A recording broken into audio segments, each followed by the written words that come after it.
పార్టీలో చదువులు ఇంకా చాలా ఉందా కూడా ఉంటారు. ప్రతి దానికి సంబంధం కూడా ఎలా మాట్లాడుతున్నారంటే అది కరెక్ట్ కూడా కాదు. దాని లోతులకు పోవడం నాకు కూడా పెద్ద ఇష్టం కూడా లేదు.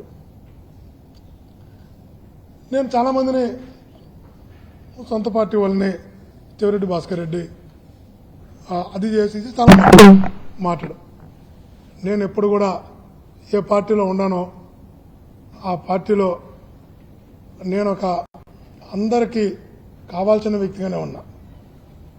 ఈ రోజుకి ఉంటా, రేపు ఉంటా. ఏ బాధ్యత తీసుకున్నా భాస్కర్ రెడ్డి పని రాక్షసుడు సైనికుడు అనిపించుకునేలాగా పనిచేస్తున్నా తప్ప ఎప్పుడు నా జీవితంలో అలా ఆలోచన చేయలేదు. ఇప్పుడు కానీ నేను అడుగుతున్నా, ఈరోజు నువ్వు అడిగావు కాబట్టి నీ సొంత పార్టీ వాళ్ళు సాయిరెడ్డి గారు ఎలా అన్నారు, సజ్జల రామకృష్ణ అన్నారు, ఇంకా వాళ్ళందరూ చాలా పెద్దవాళ్ళు పార్టీలో. మోసం వేమిరెడ్డి గారు వెళ్ళినారు, మోసం చేసి నేను అడుగుతాను వాళ్ళు మోసం చేశాను లేదు వాళ్ళు నీకు తెలియకపోవచ్చు, కానీ నాతో ఉన్న వాళ్ళ అనుబంధం ఆత్మీయత వాళ్ళకే నాకే తెలుసు. నేను అడుగుతున్నా, మీ ద్వారా అడుగుతున్నా, పాయింట్ వైజ్ అడుగుతున్నా. నువ్వు తెలుగుదేశం పార్టీలో నిన్ను నమ్మి ఆ రోజు ఉమ్మడి జిల్లాకు కావచ్చు, ఈరోజు చిత్తూరు జిల్లాకు కావచ్చు, నమ్మి నీకు బాధ్యతలు అప్పగించారు. నీకు నమ్మి బాధ్యతలు అప్పగించినప్పుడు నువ్వు ఎలా వ్యవహరించావన్నది నీకు సంబంధించినటువంటి చాలా ఇంపార్టెంట్ అంశం కూడా ఈరోజు మీ దృష్టిలో పెడుతున్నా. నేను 2014 నుంచి 2019 వరకు తెలుగుదేశం పార్టీ పైన, ఆ రోజు ఉన్నటువంటి ప్రభుత్వం పైన నేను పోరాటం చేశాను. పార్టీ ఇచ్చిన ఆదేశాల మేరకు 88 కేసులు నా మీద నమోదు చేస్తే ఫేస్ చేశాను. సబ్ జైలు నుంచి, డిస్టిక్ జైలు నుంచి సెంట్రల్ జైలు వరకు 7 నెలల పాటు సుమారుగా నన్ను జైల్లో పెడితే సింగిల్ సెల్లో వేస్తే కూడా భరించాను. జైల్లో కొట్టిన, పక్క రాష్ట్రాలు తీసుకెళ్లి కొట్టిన, రోడ్డు పైన దీని దగ్గరలోనే ఇదే డిఆర్ మాల్ కానీ రోడ్డు పైన పడేసి తన్నినా కూడా పార్టీ కోసం దెబ్బలు తిన్నాను తప్ప పార్టీ కోసం పోరాటమే చేశాను. మరి మీరేం చేశారు? మీరు ఖచ్చితంగా సమాధానం నేను అడుగుతున్నా కాదు, మీ పార్టీకి సంబంధించినటువంటి నాయకులు మిమ్మల్ని అడుగుతున్నారు. భాస్కర్ రెడ్డి అడిగినటువంటి ప్రశ్నకు నేరుగా సమాధానం చెప్పు, పక్కదారులు పట్టించుకోని, డైవర్ట్ చేయకొని. నేను స్ట్రైట్గా ఈరోజు మీ ద్వారా ఒక్కటే అడుగుతున్నా. అడిగిన క్వశ్చన్ అండ్ ఆన్సర్కే నువ్వు ఆన్సర్ చెప్పగలిగితే, ఎందుకంటే ఇది నీ వ్యక్తిత్వానికి సంబంధించింది.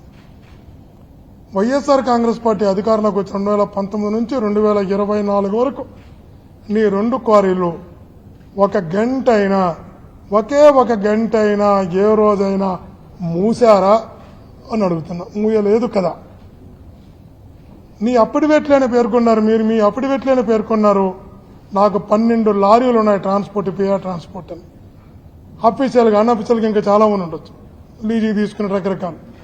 నీ 12 లారీలు ఏ రోజైనా, ఒక్క రోజైనా, ఒక్క లారీ అయినా ఏ రోజైనా ఆపారా అని అడుగుతున్నా. మీకున్నటువంటి స్టోన్ పాలిషింగ్ ఇండస్ట్రీ ఏదైతే ఉందో, కరెంట్ ఛార్జీలు మీరు బకాయి ఉన్నమాట వాస్తవమైతే, వాస్తవమే కదా, కరెంట్ ఛార్జీలు బకాయి ఉన్నా కూడా విద్యుత్ శాఖ మంత్రిగా మా పెద్దిరెడ్డి గారే ఉన్నా కూడా నీ పాలిషింగ్ ఇండస్ట్రీ కొనసాగిందా లేదా అని అడుగుతున్నా. మీ క్వారీలకైనా, ఇండస్ట్రీకైనా, దేనికైనా కూడా ఎన్ఓసి కావాలి, పొల్యూషన్ సర్టిఫికేట్ కావాలి, ఎన్విరాన్మెంట్ క్లియరెన్స్ సర్టిఫికేట్ కావాలి. క్వారీలు వెత్తాలన్నప్పుడు అది బ్లాక్ గ్రానైట్ క్వారీలు పర్మిట్లు కావాలి. ఇన్ని పర్మిషన్లు నిత్యం ప్రభుత్వంతో అవసరపడతాయి. ఈ 5 సంవత్సరాల్లోని ఇండస్ట్రీకి కానీ, మీ క్వారీలకు కానీ ఎప్పుడైనా ఎన్ఓసి కానీ, పొల్యూషన్ కంట్రోల్ సర్టిఫికేట్ కానీ, ఎన్విరాన్మెంట్ సర్టిఫికేట్ కానీ, చివరికి పర్మిట్లు అయినా కూడా ఎప్పుడైనా ఒక్క రోజైనా నీకు ఆపారా, ఆగాయా అని అడుగుతున్నా. ఎప్పుడు ఆగలేదు కదా. ఏమీ నీ ప్రభుత్వంలో గత 5 సంవత్సరాల్లో పెండింగ్ లేవు కదా. లేవు అంటే నువ్వు మాతో ఎంత సఖ్యతగా ఉన్నావు, ఎంత జాగ్రత్తగా పనిచేయించుకున్నావు అనడానికి ఇంతకన్నా నిదర్శనం కావాలా అని అడుగుతున్నా. మద్దినాయనపల్లి పాకాల మండలంలో 1/1 సర్వే నెంబర్లో తెలుగుదేశం ప్రభుత్వంలో కూడా రానటువంటి పర్మిషన్ని వైఎస్ఆర్ ప్రభుత్వం వచ్చిన తర్వాత, వైఎస్ఆర్ కాంగ్రెస్ పార్టీ వచ్చిన తర్వాత, మైనింగ్ మినిస్టర్గా మా పెద్దిరెడ్డి గారు అయిన తర్వాత సర్వే నెంబర్ 1/1లో గతంలో మొన్న 5 హెక్టార్లకు అదనంగా మరొక 3 హెక్టార్లు తీసుకొని 8 హెక్టార్లు అంటే 20 ఎకరాలు 20 ఎకరాలు బ్లాక్ గ్రానైట్ క్వారీ నీ బంధువు గిరినాయుడికి తీసుకొని దాంట్లో పార్ట్నర్షిప్గా, అంటే నీ బంధువుతో పాటు పార్ట్నర్షిప్గా మా పార్టీకే చెందిన రేణుగుంట మాజీ జెడ్పీటీసీ తిరుమల రెడ్డిని కూడా నువ్వు పార్ట్నర్స్గా చేర్చుకొని మా పెద్దిరెడ్డి గారు ముఖ్య అనుచరుడు తిరుమల రెడ్డి గారిని నీ బంధువు ఇద్దరు కలిసి క్వారీ నడుపుతున్న మాట వాస్తవం కాదా? కాదని చెప్పండి చూద్దాం. అదే రకంగా ఇన్ని జరిగినాయి కదా, పుంగనూరులో కూడా అల్లర్లు జరుగుంటాయి కదా, చంద్రబాబు గారి మీద కేసు పెట్టారు కదా, నీ మీద కనీసం కేసు కూడా పెట్టకపోవడానికి మాతో ఉన్న సఖ్యత కారణం కాదా అని అడుగుతున్నాం. నేనేమో 2014 నుంచి 19 వరకు మా పార్టీ కోసం జైలుకి వెళ్ళా, దెబ్బలు తిన్నా, కష్టాలు పడ్డా. నువ్వు ఏ రోజైనా నాని గారు, నాని అన్న, మీరు ఏ రోజైనా ఒక్కరోజు ఒక పోలీస్ కానిస్టేబుల్ నేను పోలీస్ స్టేషన్కి పిలిపించాడా? జైలు ఎలా ఉంటుందో నువ్వు చూసావా? ఎప్పుడైనా పోరాటం మీ పార్టీ కోసం చేశావా?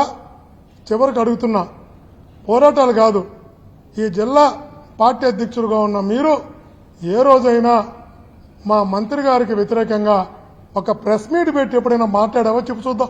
ఉంటే మేము చూపించుకొని చెప్పండి. ఈ ప్రెస్ మీట్ పెట్టి ఆ రోజు నేను విమర్శించాను, ఈ ప్రెస్ మీట్ పెట్టి ఈ ప్రభుత్వాన్ని నేను తప్పుపట్టాను, ఎందుకంటే ఈ జిల్లాను పరిపాలించింది మా మంత్రి గారే కదా. ఒక ప్రెస్ మీట్ కూడా ఏ రోజు 5 సంవత్సరాల్లో మా మంత్రి గారి గురించి మాట్లాడడానికి మీరు సిద్ధపడలేదు అంటే మీకు మాకు ఉన్న సఖ్యత ఎంత గొప్పది అనడానికి ఇంతకన్నా నిదర్శనం కావాలా అని అడుగుతున్నా. ఆ రోజు ఒక్కసారి పెద్దిరెడ్డి గారు నీకు అందుబాటులో లేనట్టున్నాడు. ఆ రోజు నాకే డైరెక్ట్గా నాతోనే నీ బంధువు ఆర్టీవీ ప్రసాద్ అన్నతో ఫోన్ చేయించి ఇలా ఒక ఏడీ మైన్స్ తెలియకుండా ఇన్స్పెక్షన్కి పోతున్నాడంట, ఒక్కసారి భాస్కర్ రెడ్డితో మాట్లాడంటే టెలికాన్ఫరెన్స్లో ఆర్టీవీ ప్రసాద్ అన్న, నాని అన్న, నేను, డిఎంజీ వెంకటరెడ్డి గారు నలుగురు టెలికాన్ఫరెన్స్లోకి వెళ్ళి ఆ రోజు నాని క్వారీల జోలికి ఇన్స్పెక్షన్కి వెళ్లితే కూడా తప్పది, ఆయన రాజకీయ ప్రత్యర్థి తప్ప నా శత్రువు కాదు, రాజకీయాలు వేరు వ్యాపారం వేరు, కడుపు కొట్టడం కరెక్ట్ కాదు, నాని అన్న జోలికి వెళ్ళకూడదు అని గట్టిగా చెప్పి మార్గ మధ్యలోంచి వెనక్కి ఏడీ మైన్స్ని పిలిపించినటువంటి వ్యక్తిని నేను కాదా? నేను ప్రమాణంగా చెప్తున్నా. మా నలుగురు టెలికాన్ఫరెన్స్లోనే డిఎంజీ వెంకటరెడ్డి గారితో మాట్లాడి నీ క్వారీ పైన రెగ్యులర్ ఇన్స్పెక్షన్ కూడా కాకుండా కాపాడుకున్న వ్యక్తులు మేము కాదా అని అడుగుతున్నాం. మీరు అడిగిన దానికే సమాధానం చెప్పాలి. ఎందుకంటే ఈరోజు నేను తెలుగుదేశం పార్టీకి వీర విధేయుణ్ణి, మా పెద్ద ఆయన, మా చిన్న ఆయన చాలా కథలు చెప్తున్నాం. మా పార్టీ అంటే ప్రాణం, మా నాయకులు అంటే ప్రాణం. అంటే మీ పార్టీ అంటే ప్రాణం నాయకుడు మాతో 5 సంవత్సరాలు ఎందుకు అంత సఖ్యతగా నీ వ్యాపారాలు కొనసాగించుకున్నావు? ఎప్పుడు కూడా ఒక మాట అనుకోండి. ఎందుకు అంత జాగ్రత్తగా మీరు నన్ను మా పార్టీ పెద్ద ఆయన చూసుకున్నాం, మా పార్టీ పెద్ద ఆయన కూడా మిమ్మల్ని అదే విధంగా చూసుకున్నటువంటి విషయం వాస్తవం కూడా తెలియజేస్తున్నా. ఇంకోటి చెప్తున్నా, ఈరోజు చెప్తున్నా, మీరే చెప్పారు నేను 2 సార్లు పెద్దిరెడ్డి గారిని కలిశానన్నారు. ఓకే, డన్, ఒప్పుకున్నాం. పెద్దిరెడ్డి గారు 2 సార్లు నేను కలిసిన మాట వాస్తవమే అని. అంటే పార్టీ కార్యకర్తలకు జరుగుతున్నటువంటి ఇబ్బందుల వల్ల కలిసావా అర్జీ ఇవ్వడానికి, లేదా చంద్రగిరి నియోజకవర్గంలో జరగాల్సిన అభివృద్ధి గురించి అర్జీ ఇవ్వడానికి కలిసావా? 2 లేదు కదా. సరే, మా పెద్ద ఆయన్ని మీరు కలిసినప్పుడు మా పెద్ద ఆయన కలిశారనే విషయం మీ పెద్ద ఆయన చెప్పావా? నువ్వు చెప్పలేదు కదా. ఇప్పుడు నేను మిమ్మల్ని అడుగుతున్నా, నాని అన్న, మీ ద్వారా అడుగుతున్నా, నేను మా వాళ్ళని మోసం చేశానన్నావు. నేను ఎప్పుడు ఒక కార్యకర్త కింద, ఒక సైనికుడి కింద, ఒక కూలీ కింద పార్టీ కోసం పనిచేసినటువంటి వ్యక్తులని మా పార్టీలో ఉన్న ప్రతి నాయకుడు చెప్తాడు. మోసగాడని నన్ను ఎప్పుడు అనరు.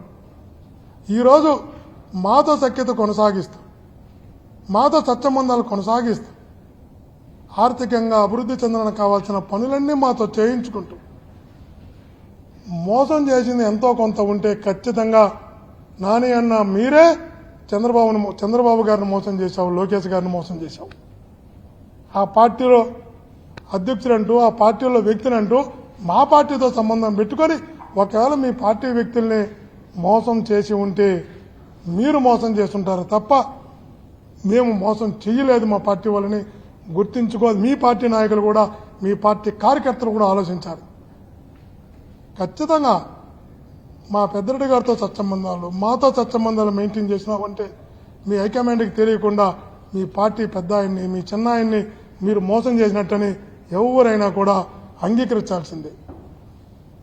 ఇంకోటి అంటున్నారు సిఆర్ రాజన్ గారు జిల్లా అధ్యక్షుని చేశావు.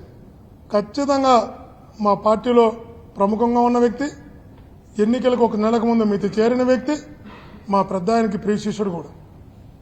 చేరిన ఒక నెలకే అతనికి జిల్లా పార్టీ అధ్యక్షుని పట్టుబట్టి ఇప్పించాం. ఇప్పుడు మీ ద్వారా అడుగుతున్నా, తెలుగుదేశం పార్టీలో తెలుగుదేశం పార్టీ ప్రాణమని నమ్ముకున్నటువంటి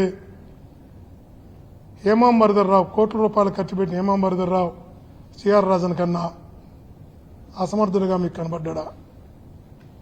పార్టీ కోసం జెండా మోసి అరిగిపోయినటువంటి భుజాలు అరిగిపోయినాయని చెప్పుకుంటున్న సుబ్రహ్మణ్య నాయుడు గారు సిఆర్ రాజన్ కన్నా బలహీనుడు అనుకుంటున్నావా? చంద్రబాబు నాయుడు గారు ఇంటి దగ్గర నుంచి అనేక రకాలుగా పార్టీ కోసం శ్రమించిన నాగరాజు నాయుడు గారు సిఆర్ రాజన్ గారి కన్నా పనికి రాడు వ్యక్తి అనుకుంటున్నావా? పార్టీ కోసం రౌడీ సీట్లు పెట్టుకుని కేసుల్లో ఇరుక్కుని ఇబ్బందులు పడ్డ గౌస్ బాసా గారు సిఆర్ రాజన్ కన్నా కెపాసిటీ లేని వ్యక్తిగా భావిస్తున్నావా? పార్టీకి భీష్మాచారులుగా మీ పార్టీలో పేర్కొన్న కుమార్ రాజారెడ్డి అన్న పార్టీకి అధ్యక్షుడిగా కెపాసిటీ లేదు, అసమర్థులని అతనికి ఇవ్వకూడదు అనుకున్నావా?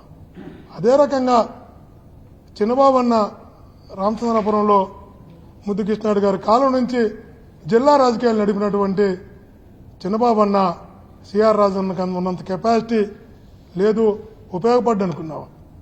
ఎప్పుడు మేము చదువుకునేటప్పుడే జిల్లా గ్రంథాలయ సంస్థ చైర్మన్గా ఉన్న జిల్లాలో నడిపిన శివకోటరెడ్డి అన్న సిఆర్ రాజన్న ఆ అన్నకన్నా